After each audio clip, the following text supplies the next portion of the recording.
the country will do very well over time, but you will see these huge waves. And if you can stay objective throughout that, if you can detach yourself temperamentally from the crowd, you get very rich. The whole century is quite interesting. If you take the 20th century, it was an unbelievable century for the United States.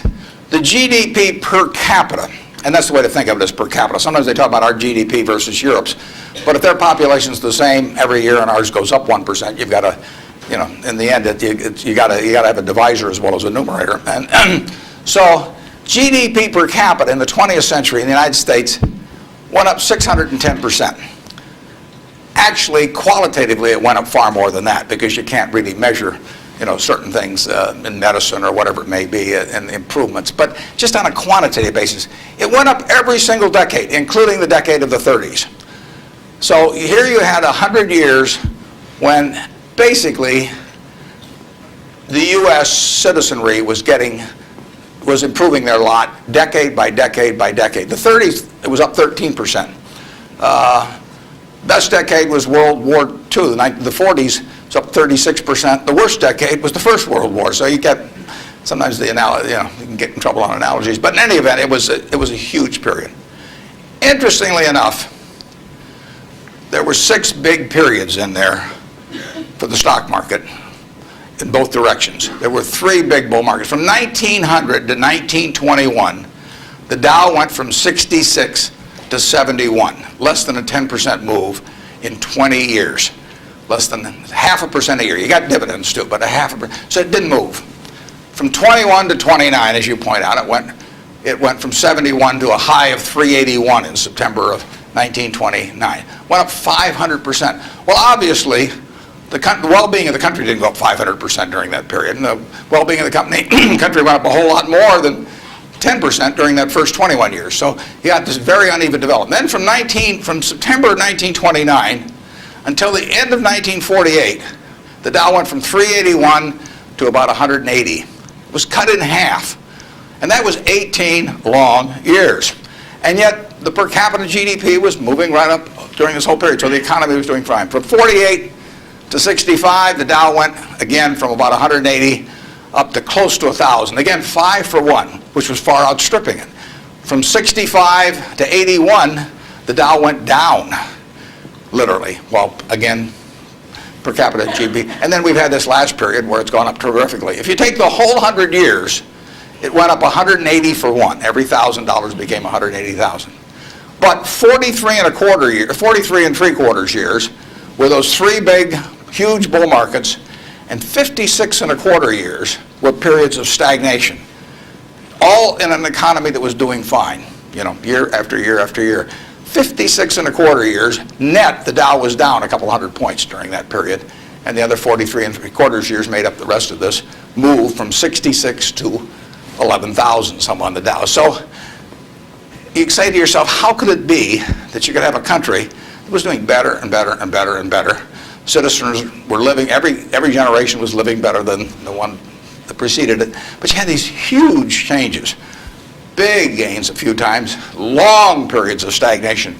20 years, I mean, that's a long time to do nothing.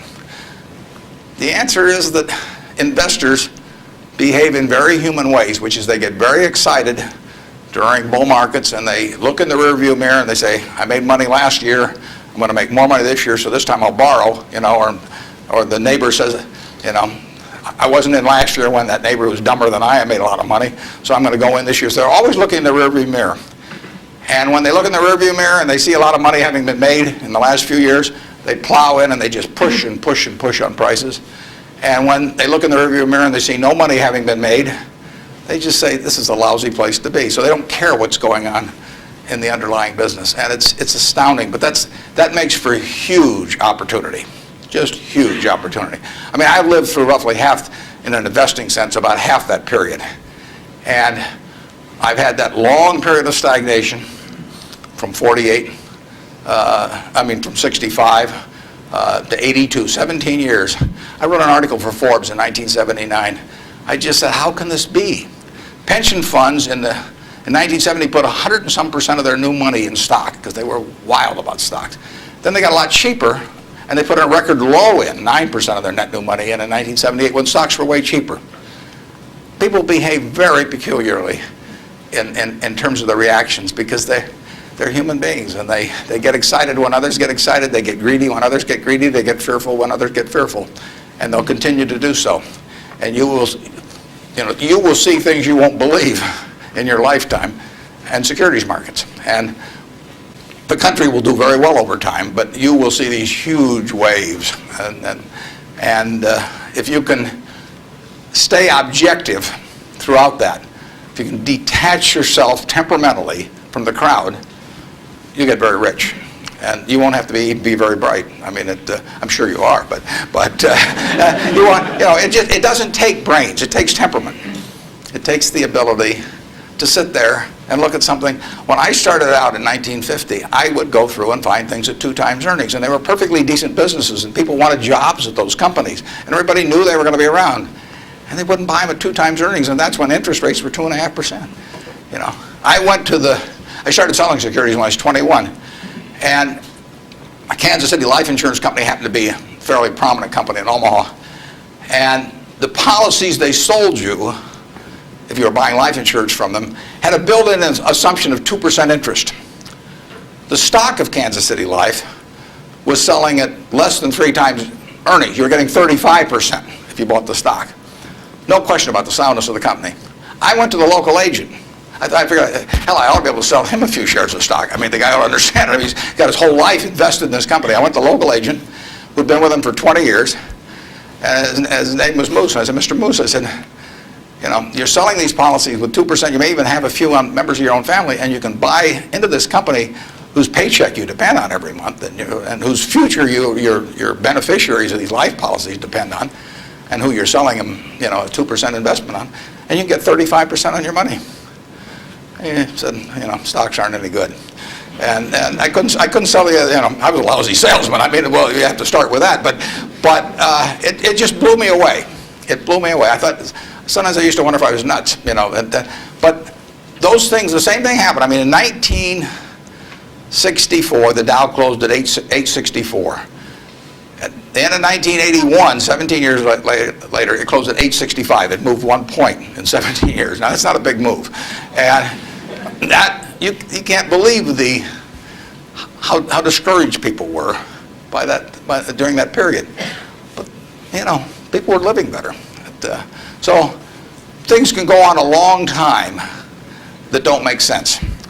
But they do come to an end. I mean, the internet thing, you had these companies selling for many billions of dollars that had practically no prospects of making any money. That's a bubble.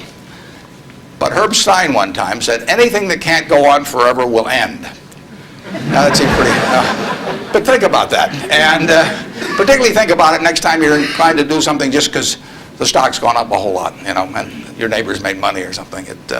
You've got to be, you just have to sit and think objectively and think about, would I buy this whole business? If it's an internet company that's got 100 million shares out and selling at 100, that's $10 billion.